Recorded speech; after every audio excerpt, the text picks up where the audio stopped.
Nairobi has universities, as indeed Kampala, as indeed South Africa, Johannesburg.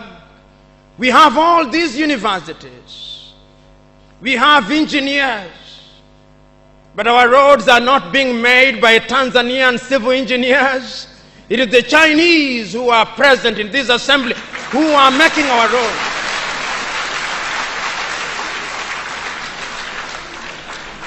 So we have engineers who cannot even make roads. We have doctors whom we have trained. But when we are sick, particularly if we are of the political class, depending on who colonized you, if you are colonized by the United Kingdom, you rush to London. If you are colonized by the French, you rush to Paris. If you are colonized by the Portuguese, you rush to Lisbon. And if you are colonized by the Spaniards, you rush to Madrid, Spain. And recently, because the Asians are beginning to get their act together, we run to India. And very lately, because the Arabs are also beginning to get their act together, we run to Dubai.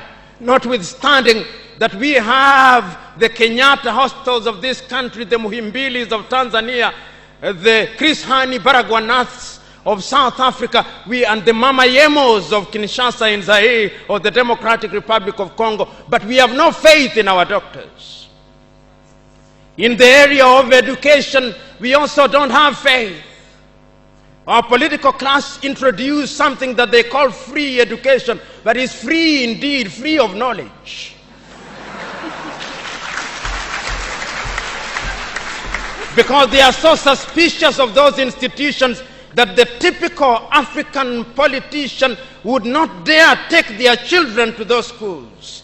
Their children will be educated in the British system, in the American system, so that when they graduate, they go to the United Kingdom, to the United States. Not that there is anything wrong with those institutions, but the agenda is wrong because our leaders long lost the script and ought to be described for who they are, our misleaders.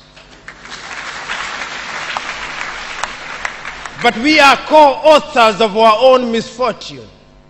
Whenever we are given an opportunity to elect our leaders, we are given a blank check.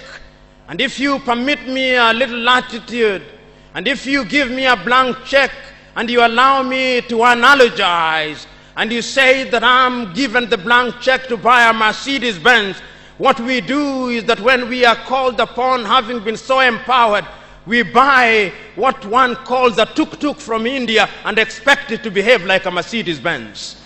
How does that happen? Because what we do is to elect thieves. We elect hyenas to take care of goats, and when the goats are consumed, we wonder why.